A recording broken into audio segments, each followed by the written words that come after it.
A fringe anti-government militia claims it took down News 9's weather radar and says more could be targeted.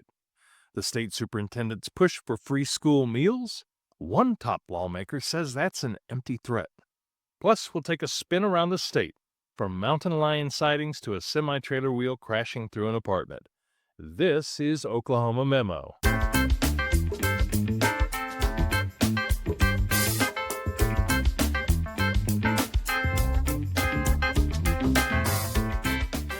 Well, if you're still with us on day number 2, welcome back, and thank you for listening to Oklahoma Memo.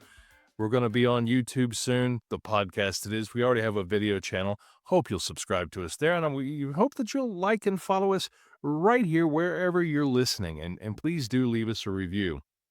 I've been watching some baseball tonight. I caught a little bit of the Cardinals loss, the Royals win, and the Rangers and Angels are involved in quite the offensive brouhaha from Angel Stadium out there in Anaheim. I remember when Gene Autry used to own that team way on back. Well, we start with a fringe group called Veterans on Patrol. They say they're the ones who damaged News 9's Next Gen Live weather radar earlier this week. Nathan Elliott, news director over at News 9, reported about this on news9.com, and you can see a picture of the person suspected of doing this. I believe he just clipped the power to the radar. He might have done more, that's what I remember. But according to reporting by Anna Pope at KOSU Today, and it's included in Oklahoma Memo, security cameras actually captured somebody vandalizing the radar, which knocked it offline for a time. The group's founder says that he believes the government is using radar systems to control the weather or even target people. I want to read to you from the story from Sylvia Corkill on today's news9.com, the headline being Anti-Government Militia Group Claims Responsibility for Vandalism to News 9 Radar. I want you to listen to this. News 9 security cameras captured Anthony Mitchell destroying the power supply to News 9's Next Gen Live radar in northeast Oklahoma City. Mitchell was arrested Tuesday for an unrelated crime. Following his arrest, Veterans on Patrol, an anti-government militia group, claimed responsibility for the vandalism. While it's unknown if Mitchell has ties to the group, its founder, Michael Lewis Arthur Meyer, admitted to encouraging the destruction of weather radars and to targeting another weather radar in Oklahoma earlier this month.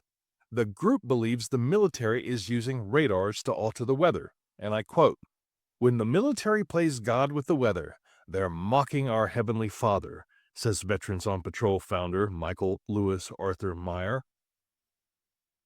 So let's just posit that for a second, all right? There is an element of religion in here, but there's also an element of clear insanity. And I wish that this were isolated to Michael Lewis Arthur Meyer.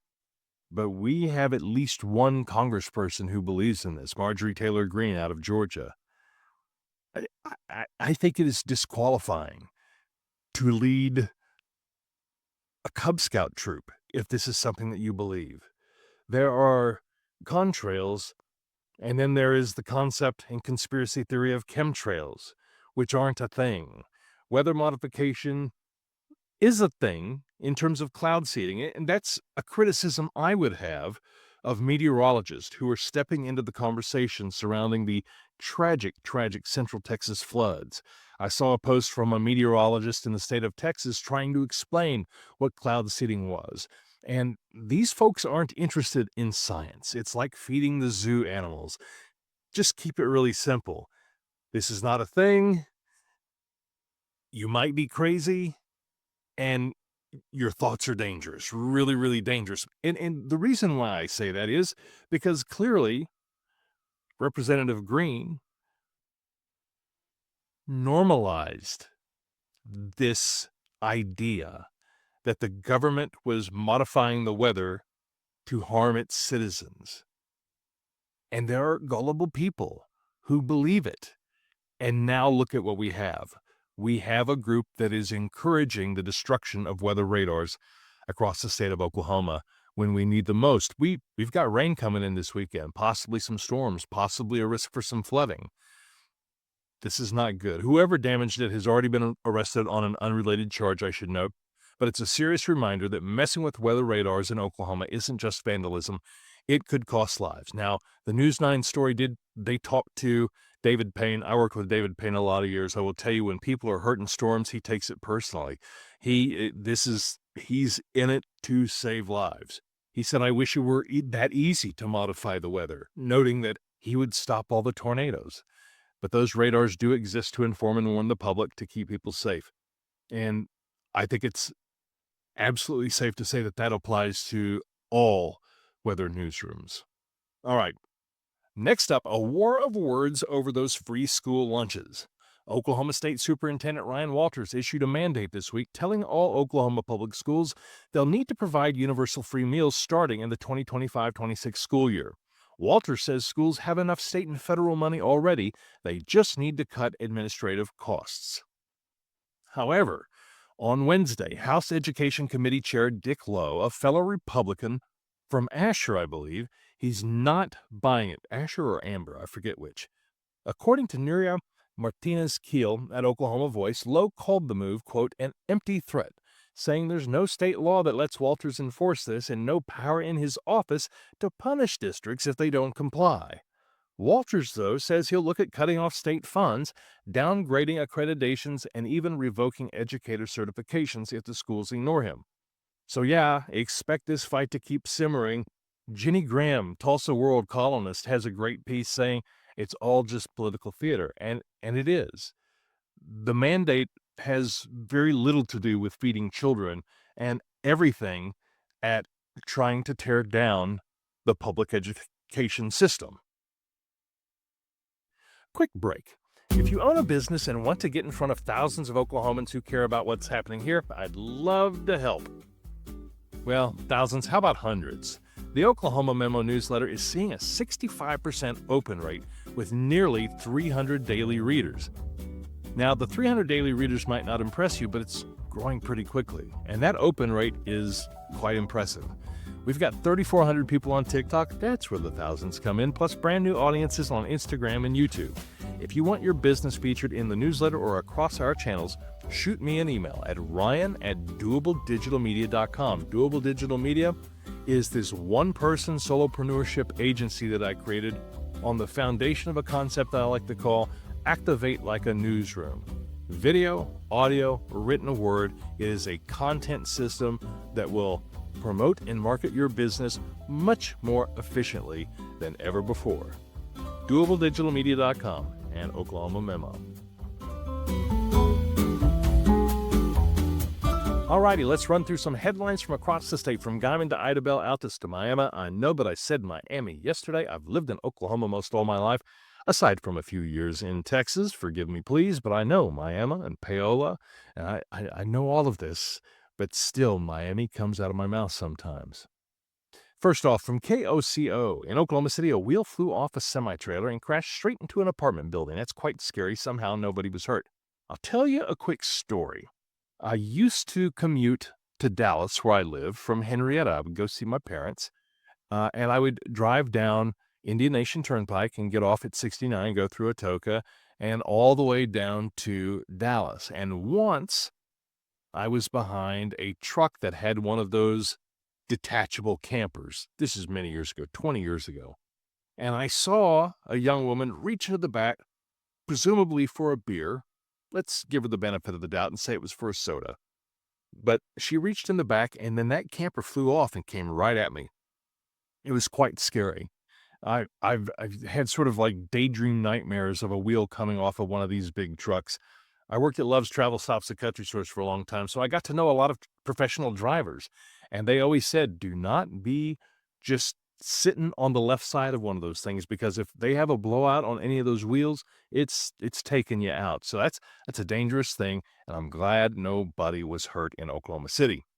From News on 6, Ryan Welton is also partnering with PragerU to roll out an American First test for teachers. So a little bit about PragerU. PragerU is run by a guy named Dennis Prager. Now, Dennis Prager used to have TV shows in the 90s and 2000s, and I was always fascinated by them because it was, I don't think that he was as extreme then as he is now, but he is very, very conservative. I wouldn't call him fringe right-wing. He's just good old-fashioned libertarian and Rand part of the conservative movement. But this is a test for teachers that Oklahoma educators are not going to like, and certainly is probably unconstitutional. That story, though, from News on 6. Sad news, a follow-up from Fox 23. In Tuskahoma, you remember there was a fireworks explosion over the July 4th holiday. Well, one of the victims died, a 22-year-old young man from Vian. From 2 News Oklahoma, KJRH, a rancher in Locust Grove is looking for 4 stolen heifers worth thousands of dollars. From News 9, 6 Oklahoma State Park restaurants suddenly closed, leaving staff and visitors stunned.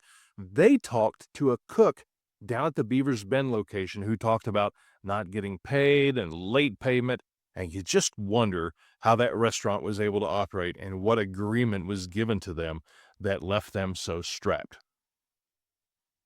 Yes, it's almost football season, folks. Mike Gundy's on vacation, but OSU's 2025 roster is still wide open. That, a column from the Oklahoman.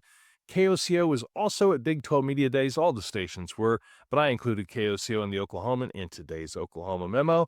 Throughout the fall, we'll cover the Cowboys, we'll cover the Sooners. I bleed crimson and cream, but I love Stillwater. I will cover the Cowboys, and I think you'll find me to be a fair arbiter in rooting for pistols firing. Lawton Constitution caught my attention with this headline. This is a big no thank you for me. Mountain lions are being spotted down in southwest Oklahoma. No thanks. And for those of you who travel the Turner Turnpike each way, that iconic midway travel stop on the Turner Turnpike in Stroud, the one with the Loves, I love Loves. I worked for Loves for 3.5 years. That spot is closing for good. That's not good. That's bad. Well, the story from the Oklahoman details how businesses just dropped off and it was untenable to keep it open. Full list of stories. I think we had 23, 24 stories in the Oklahoma Rundown today. It's part of the daily newsletter at oklahomamemo.com. And that is your Oklahoma Memo for Thursday, July the 10th. If you're enjoying this, do me a favor. Follow the show, leave a review. It really helps more folks find us. And check out our new YouTube channel by searching Oklahoma Memo.